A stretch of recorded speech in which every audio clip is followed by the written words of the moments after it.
क्या हो अगर कोई इंसान सीधा मौत के देवता के सामने जाकर खड़ा हो जाए और उनसे पूछे कि सच सच बताइए, मरने के बाद आखिर होता क्या है? क्या सब कुछ खत्म हो जाता है या फिर कुछ बाकी रहता है? ये कोई कोरी कल्पना नहीं है, ये कोई कहानी नहीं है, ये है भारत के सबसे महान ग्रंथों में से एक कठोपनिषद की शुरुआत। एक ऐसी घटना जो हजारों साल पहले घटी थी, लेकिन आज भी उतनी ही सच है। कठोपनिषद कोई किताबी ज्ञान नहीं है, ये सीधे तौर पर इंसान के सबसे बड़े डर, मौत का इलाज है। ये उस परम सत्य का सीधा अनुभव है जिसे जानने के बाद इंसान मौत के डर से हमेशा के लिए आजाद हो जाता है। ये कहानी है एक 8 साल के बच्चे की, एक छोटा सा बच्चा जिसका नाम था नचिकेता। कहानी शुरू होती है एक बहुत बड़े यज्ञ से। नचिकेता के पिता महर्षि वाजश्रवस एक महान ऋषि थे। उन्होंने विश्वजीत यज्ञ करने का संकल्प लिया था। ये एक ऐसा यज्ञ होता है जिसमें यज्ञ करने वाला अपनी सारी संपत्ति, अपना सब कुछ दान कर देता है।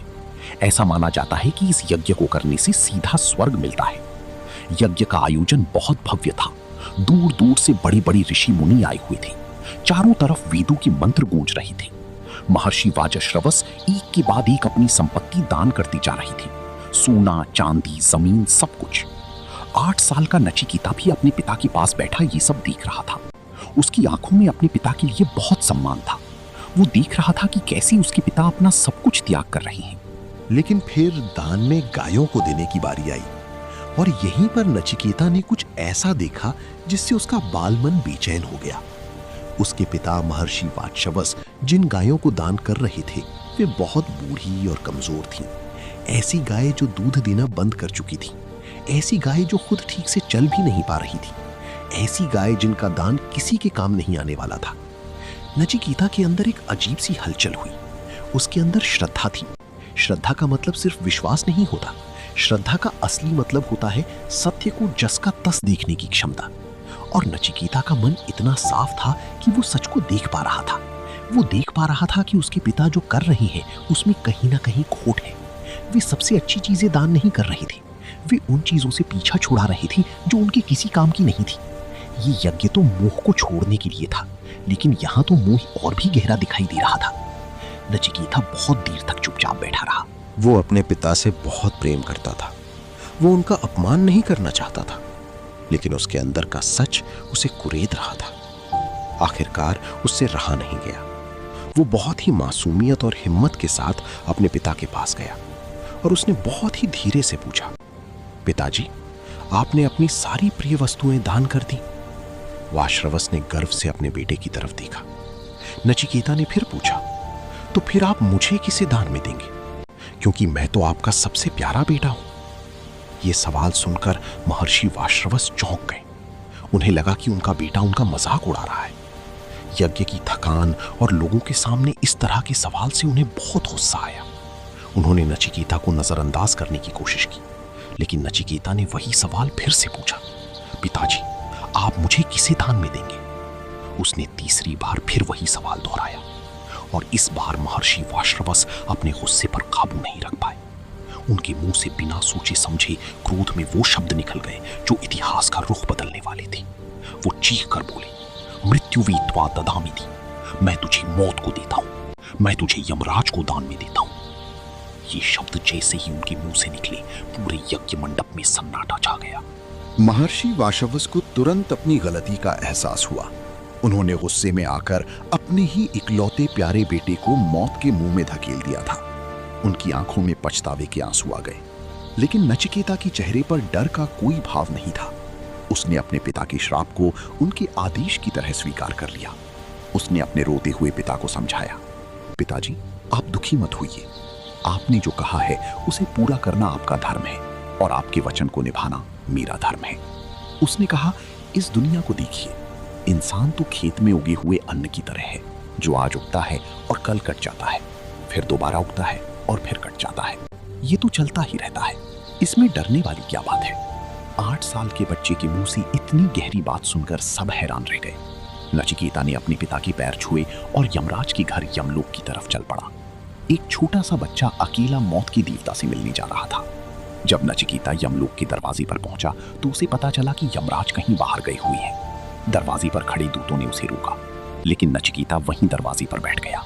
उसने तय कर लिया था कि वो यमराज से मिले बिना वापस नहीं जाएगा। एक दिन बीता, दूसरा दिन बीत गया, तीसरा दिन भी बीत गया। 3 दिन और 3 रात तक वो 8 साल का बच्चा बिना कुछ खाए बिना कुछ पिए यमराज के दरवाजे पर बैठा रहा। जब यमराज वापस लौटे और उन्होंने एक छोटे से ब्राह्मण बालक को अपने दरवाजे पर इस हाल में देखा तो वो चिंतित हो गए। उनके मंत्रियों ने उन्हें बताया कि ये बालक 3 दिन से भूखा प्यासा यहाँ बैठा है। यमराज को ये सुनकर बहुत दुख हुआ। भारतीय परंपरा में अतिथि को भगवान का रूप माना जाता है और उनके घर आया एक अतिथि 3 दिन तक भूखा प्यासा रहा। ये एक बहुत बड़ा पाप था। यमराज खुद चलकर नचिकेता के पास आए। उन्होंने बहुत ही सम्मान से कहा, हे बालक, तुम मेरे सम्मानित अतिथि हो। तुमने मेरे घर पर 3 रातें भूखे प्यासे बिताई हैं। ये मेरी बहुत बड़ी भूल है। इस भूल के प्रायश्चित के तौर पर मैं तुम्हें 3 वरदान देना चाहता हूं। तुम मुझसे कोई भी 3 चीजें मांग सकते हो। नचिकेता ने यमराज को प्रणाम किया। उसने अपना पहला वरदान मांगा, हे मृत्यु के देवता, मेरा पहला वरदान ये है कि जब मैं यहां से वापस जाऊं तो मेरे पिता का गुस्सा शांत हो जाए। वो मुझे पहले की तरह ही प्यार करें और उन्हें इस बात का कोई दुख ना हो कि मैंने क्या किया। यमराज मुस्कुराए। उन्होंने कहा, तथास्तु, ऐसा ही होगा। तुम्हारे पिता तुम्हें पहले से भी ज्यादा स्नेह करेंगे। फिर नचिकेता ने अपना दूसरा वरदान मांगा, हे यमदेव, मैंने सुना है कि स्वर्ग में कोई दुख, कोई डर, कोई बुढ़ापा नहीं होता। मुझे उस अग्नि विद्या के बारे में बताइए जिससे यज्ञ करके लोग स्वर्ग को प्राप्त करते हैं। यमराज इस छोटे से बच्चे की बुद्धि देखकर बहुत प्रसन्न हुए। उन्होंने नचिकेता को वो पूरी अग्नि विद्या, उसके सारे रहस्य विस्तार से समझाए। नचिकेता की याददाश्त इतनी तेज थी कि उसने एक ही बार में सब कुछ याद कर लिया। यमराज इतने खुश हुए कि उन्होंने उस अग्नि विद्या का नाम ही नचिकेता अग्नि रख दिया। अब बारी थी तीसरे और सबसे महत्वपूर्ण वरदान की। यमराज ने कहा, मांगो पुत्र, तीसरा वरदान मांगो। और अब नचिकेता ने वो सवाल पूछा जो आज भी हम सबके मन में कहीं ना कहीं दबा हुआ है। उसने कहा, हे यमदेव, जब कोई इंसान मर जाता है तो कुछ लोग कहते हैं कि सब कुछ खत्म हो जाता है और कुछ लोग कहते हैं कि नहीं, कुछ बाकी रहता है, आत्मा होती है जो कभी नहीं मरती। इन दोनों में से सच क्या है? मेरा तीसरा वरदान यही है कि आप मुझे इस मृत्यु के रहस्य के बारे में बताइए। मरने के बाद आखिर होता क्या है? ये सवाल सुनते ही यमलोक में जैसे भूचाल आ गया। यमराज जो मौत की देवता थी वो भी इस सवाल से हिल गई। उन्होंने कभी नहीं सोचा था कि एक 8 साल का बच्चा उनसे ये सवाल पूछेगा। ये ज्ञान बहुत गहरा था, बहुत रहस्यमय था, ये आत्मज्ञान था। यमराज ने नचिकेता को समझाने की कोशिश की, बेटा, ये सवाल मत पूछो। बड़े बड़े देवता भी इस रहस्य को आज तक नहीं समझ पाए हैं। तुम कोई और वरदान मांग लो। लेकिन नचिकेता अपनी बात पर अड़ा रहा। उसने कहा, अगर देवता भी इसे नहीं समझ पाए और आप ही हैं जो इसे जानते हैं, तो फिर आपसे बेहतर गुरु मुझे कौन मिल सकता है? मुझे तो यही वरदान चाहिए। यमराज ने अब नचिकेता को लालच देना शुरू किया। ये उसकी परीक्षा थी। उन्होंने कहा, देखो, तुम 100 साल तक जीने वाली बेटी और पोती मांग लो, बहुत सारे जानवर, हाथी, घोड़े, सोना चांदी मांग लो, मैं तुम्हें इस पूरी पृथ्वी का राजा बना दूंगा। जितनी लंबी जिंदगी तुम जीना चाहते हो उतनी मांग लो, मैं तुम्हें वो सब कुछ दूंगा।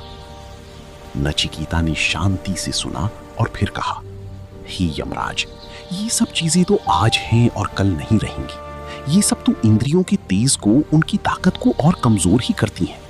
और आपने जो लंबी जिंदगी देने की बात कही वो भी एक दिन तो खत्म हो ही जाएगी। ये सब कुछ आप अपने पास ही रखिए।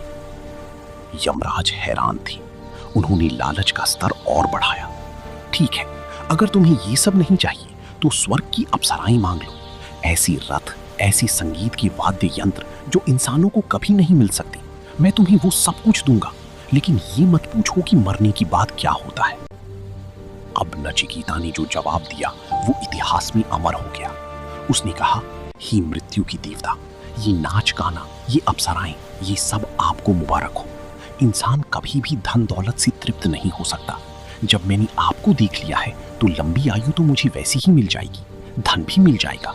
मेरे लिए जानने योग्य तो वही रहस्य है, मुझे और कुछ नहीं चाहिए। नचिकेता इस परीक्षा में पास हो गया था। यमराज समझ गए थे कि ये कोई साधारण बालक नहीं है, ये ज्ञान का सच्चा अधिकारी है। यमराज का हृदय प्रसन्नता से भर गया। उन्होंने नचिकेता को अपने गले से लगा लिया और कहा, शाबाश नचिकेता, शाबाश। मैं तुम्हारी परीक्षा ले रहा था और तुम उसमें सफल हुए। अब यमराज ने एक गुरु की तरह नचिकेता को समझाना शुरू किया। उन्होंने कहा कि हे नचिकेता, इस दुनिया में इंसान के सामने हमेशा दो रास्ते होते हैं, एक है प्रेयस और दूसरा है श्रेयस। प्रेयस का रास्ता वो है जो शुरू में बहुत अच्छा लगता है, बहुत सुख देने वाला लगता है। ये इंद्रियों के सुख का रास्ता है, पैसा, नाम, शोहरत, मजा।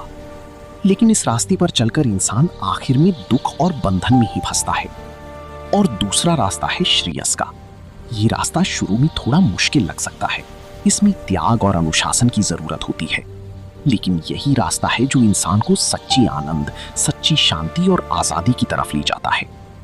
तुमने प्रेयस के रास्ते को, सारे सुखों को ठोकर मार दी और श्रेयस के रास्ते को चुना, इसलिए तुम ज्ञान के असली अधिकारी हो। यमराज ने आगे कहा कि इस दुनिया में ज्यादातर लोग अज्ञान के अंधेरे में भटक रहे हैं। वे खुद को बहुत बुद्धिमान और पंडित समझते हैं, लेकिन असल में वो अंधे की तरह होते हैं जो दूसरे अंधों को रास्ता दिखा रहा हो, और सब मिलकर गड्ढे में ही गिरते हैं। अविद्यायाम मंतरे वर्तमाना स्वयं धीरा पंडितम मन्यमाना। ये जो आत्मज्ञान है, ये ना तो प्रवचन सुनने से मिलता है, ना ही बहुत सारी किताबें पढ़ने से, और ना ही बहुत तेज बुद्धि होने से मिलता है। ये ज्ञान तो उसे ही मिलता है जिसे आत्मा खुद चुनती है, जिसके अंदर इसे जानने की सच्ची तड़प होती है। अब यमराज उस असली सवाल पर आए जो नचिकेता ने पूछा था, मरने के बाद क्या होता है। यमराज ने कहा, न जायते मृतवा विपश्चिन। हे नचिकेता, ये जो आत्मा है, ये जो तुम्हारे अंदर का असली मैं हूं, वो कभी पैदा नहीं होता, और जो कभी पैदा ही नहीं हुआ वो मर कैसे सकता है। ये शरीर मरता है, मन मरता है, बुद्धि भी खत्म हो जाती है, लेकिन वो जो इन सबको जानने वाला है, वो जो इन सबके पीछे का साक्षी है, वो आत्मा, वो चेतना हमेशा रहती है। वो ना कभी पैदा हुई, ना कभी मरेगी। ये शरीर एक कपड़े की तरह है। आत्मा पुराने कपड़े उतारकर नए कपड़े पहन लेती है, बस इतनी सी ही तो बात है। नचिकेता ने पूछा, लेकिन ये आत्मा है कैसी, ये कहां रहती है। अनुरणीयान मातु मैया आत्मस्य जंतुर निहितम गुहाया। ये आत्मा छोटी सी छोटी है और बड़ी से बड़ी है, और ये हर जीव के हृदय की गुफा में छुपी हुई है। यमराज ने नचिकेता को इंसान के अस्तित्व का पूरा नक्शा समझाया, जिसे रथ के रूपक या चैरियट एनालॉजी के नाम से जाना जाता है। उन्होंने कहा, हे नचिकेता, इस अविद्यायाम मंतरे वर्तमाना स्वयं धीरा पंडितम मन्यमाना। ये जो आत्मज्ञान है, ये ना तो प्रवचन सुनने से मिलता है, ना ही बहुत सारी किताबें पढ़ने से, और ना ही बहुत तेज बुद्धि होने से मिलता है। ये ज्ञान तो उसे ही मिलता है जिसे आत्मा खुद चुनती है, जिसके अंदर इसे जानने की सच्ची तड़प होती है। अब यमराज उस असली सवाल पर आए जो नचिकेता ने पूछा था, मरने के बाद क्या होता है। यमराज ने कहा, न जायते मृतवा विपश्चिन। हे नचिकेता, ये जो आत्मा है, ये जो तुम्हारे अंदर का असली मैं हूं, वो कभी पैदा नहीं होता, और जो कभी पैदा ही नहीं हुआ वो मर कैसे सकता है। ये शरीर मरता है, मन मरता है, बुद्धि भी खत्म हो जाती है, लेकिन वो जो इन सबको जानने वाला है, वो जो इन सबके पीछे का साक्षी है, वो आत्मा, वो चेतना हमेशा रहती है। वो ना कभी पैदा हुई, ना कभी मरेगी। ये शरीर एक कपड़े की तरह है। आत्मा पुराने कपड़े उतारकर नए कपड़े पहन लेती है, बस इतनी सी ही तो बात है। नचिकेता ने पूछा, लेकिन ये आत्मा है कैसी, ये कहां रहती है। अनुरणीयान मातु मैया आत्मस्य जंतुर निहितम गुहाया। ये आत्मा छोटी सी छोटी है और बड़ी से बड़ी है, और ये हर जीव के हृदय की गुफा में छुपी हुई है। यमराज ने नचिकेता को इंसान के अस्तित्व का पूरा नक्शा समझाया, जिसे रथ के रूपक या चैरियट एनालॉजी के नाम से जाना जाता है। उन्होंने कहा, हे नचिकेता, इस शरीर को एक रथ समझो। इस रथ का मालिक है आत्मा, जो अंदर बैठा है। इस रथ को चलाने वाला सारथी है तुम्हारी बुद्धि, तुम्हारा इंटेलेक्ट। इस रथ की लगाम है तुम्हारा मन, माइंड, और इस रथ में जो घोड़े जुते हुए हैं वो है तुम्हारी 5 इंद्रियां, आंख, कान, नाक, जीभ और त्वचा। और ये घोड़े जिन रास्तों पर दौड़ रहे हैं वो है ये दुनिया, जिसमें तरह तरह के सुख और दुख के विषय हैं। अब देखो, अगर तुम्हारा सारथी यानी तुम्हारी बुद्धि जागा हुआ नहीं है और उसने मन रूपी लगाम को कसकर नहीं पकड़ा है, तो ये इंद्रियों के घोड़े बेकाबू हो जाएंगे। ये उस रथ को गलत रास्तों पर ले जाएंगे और रथ में बैठे मालिक यानी आत्मा को बहुत कष्ट देंगे। ऐसा इंसान हमेशा दुखी रहता है और बार बार जन्म और मृत्यु के चक्कर में फंसा रहता है। लेकिन अगर तुम्हारा सारथी यानी तुम्हारी बुद्धि विवेक वाली है, जागी हुई है और उसने मन की लगाम को पूरी तरह से अपने नियंत्रण में रखा हुआ है, तो ये इंद्रियों के घोड़े हमेशा सही रास्ते पर चलेंगे और वो इस रथ को सीधे उसके असली मंजिल यानी मोक्ष तक, परम पद तक पहुंचा देंगे। ऐसा इंसान ही जीवन में सच्चा सुख और शांति पाता है। यमराज ने समझाया कि असली अमरता मरने के बाद नहीं मिलती, असली अमरता इसी जीवन में जीते जी मिलती है। शरीर को एक रथ समझो। इस रथ का मालिक है आत्मा जो अंदर बैठा है। इस रथ को चलाने वाला सारथी है तुम्हारी बुद्धि, तुम्हारा इंटेलेक्ट। इस रथ की लगाम है तुम्हारा मन, अ माइंड। और इस रथ में जो घोड़े जुते हुए हैं वो है तुम्हारी 5 इंद्रियां, आंख, कान, नाक, जीभ और त्वचा। और ये घोड़े जिन रास्तों पर दौड़ रहे हैं वो है ये दुनिया, जिसमें तरह तरह के सुख और दुख के विषय हैं। अब देखो, अगर तुम्हारा सारथी यानी तुम्हारी बुद्धि जागा हुआ नहीं है और उसने मन रूपी लगाम को कसकर नहीं पकड़ा है, तो ये इंद्रियों के घोड़े बेकाबू हो जाएंगे। ये उस रथ को गलत रास्तों पर ले जाएंगे और रथ में बैठे मालिक यानी आत्मा को बहुत कष्ट देंगे। ऐसा इंसान हमेशा दुखी रहता है और बार बार जन्म और मृत्यु के चक्कर में फंसा रहता है। लेकिन अगर तुम्हारा सारथी यानी तुम्हारी बुद्धि विवेक वाली है, जागी हुई है और उसने मन की लगाम को पूरी तरह से अपने नियंत्रण में रखा हुआ है, तो ये इंद्रियों के घोड़े हमेशा सही रास्ते पर चलेंगे और वो इस रथ को सीधे उसके असली मंजिल यानी मोक्ष तक, परम पद तक पहुंचा देंगे। ऐसा इंसान ही जीवन में सच्चा सुख और शांति पाता है। यमराज ने समझाया कि असली अमरता मरने के बाद नहीं मिलती, असली अमरता इसी जीवन में जीते जी मिलती है। उन्होंने उपनिषद का एक बहुत महत्वपूर्ण सूत्र बताया, यदा सर्वे प्रमुच्यन्ते कामा यस्य हृदये अथो मृतो भवत् तत्र ब्रह्म समश्नुते। इसका मतलब है, जब इंसान के हृदय में बसी हुई सारी इच्छाएं, सारी कामनाएं पूरी तरह से खत्म हो जाती हैं, तब ये मरने वाला इंसान इसी शरीर में अमर हो जाता है और यहीं पर इसी क्षण में वो ब्रह्म को, उस परम सत्य को अनुभव कर लेता है। ये मरता कोई ऐसी चीज नहीं है जो आपको मरने के बाद स्वर्ग में मिलेगी। ये एक अवस्था है, चेतना की एक स्थिति है, जब आपके अंदर से सारी इच्छाएं, सारे डर, सारे लगाव खत्म हो जाते हैं, तो आप इसी पल में अमर हो जाते हैं।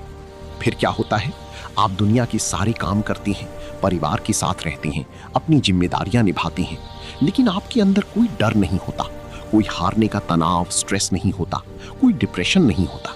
आप जीवन को एक खूबसूरत खेल, एक लीला की तरह खेलते हैं। आपको पता होता है कि आप ये शरीर नहीं है, आप ये मन नहीं है, आप वो अनंत, अविनाशी और परम आनंद स्वरूप आत्मा है, जिसे मौत तो क्या, पूरी दुनिया की कोई भी ताकत एक छोटी सी खरोच भी नहीं मार सकती। ये ज्ञान पाकर 8 साल का नचिकेता ब्रह्म ज्ञानी बन गया। उसने उस परम सत्य को जान लिया, जिसे जानने के बाद कुछ और जानना बाकी नहीं रहता। यमराज ने उसे आशीर्वाद दिया। नचिकेता वापस पृथ्वी पर लौटा। जब वो अपने पिता के आश्रम पहुंचा तो महर्षि वाजश्रवस दौड़ कर आए और उन्होंने अपने बेटे को आंसुओं से भीगी आंखों से गले लगा लिया। उनका सारा क्रोध, सारा दुख शांत हो चुका था। नचिकेता का पहला वरदान पूरा हो चुका था। लेकिन अब वो सिर्फ एक बेटा नहीं था, वो एक जीता जागता उपनिषद बन चुका था। कठोपनिषद का अंत एक बहुत ही शक्तिशाली आह्वान के साथ होता है। उत्तिष्ठत जागृत प्राप्य वरान निबोधता शुरस्य धारा निशिता दुरत्या दुर्गम पथस्तत् कवयो वदन्ति। उठो, जागो और श्रेष्ठ महापुरुषों के पास जाकर इस ज्ञान को समझो, क्योंकि ज्ञानी लोग कहते हैं कि ये रास्ता बहुत कठिन है, ये रास्ता तो छुरे की धार पर चलने के बराबर है। यही वो श्लोक था जिसे स्वामी विवेकानंद ने अपने जीवन का मंत्र बना लिया था। Arise, awake and stop not till the goal is reached. ये कहानी सिर्फ नचिकेता की नहीं है, ये हम सब की कहानी है। हम सब के अंदर एक नचिकेता छुपा हुआ है जो सच को जानना चाहता है, और हम सब के सामने यमराज खड़े हैं, मौत की सच्चाई के रूप में। ये कहानी हमें ये नहीं सिखाती कि हमें मरना कैसे है, ये कहानी हमें ये सिखाती है कि हमें जीना कैसे है, बिना डर के, बिना तनाव के, पूरी आजादी के साथ। ये जानकर कि हम वो नहीं हैं जो हमें लगता है, हम शरीर नहीं हैं, हम मन नहीं हैं, हम वो चेतना है जो हमेशा थी, हमेशा है और हमेशा रहेगी।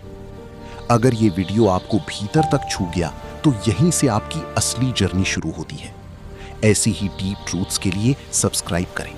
कमेंट में जरूर लिखें अगला कौन सा विषय आप एक्सप्लोर करना चाहते हैं। याद रखिए, ज्ञान सुनने से नहीं, अनुभव करने से आता है। हम मिलेंगे अगली वीडियो में एक और गहरे सत्य के साथ।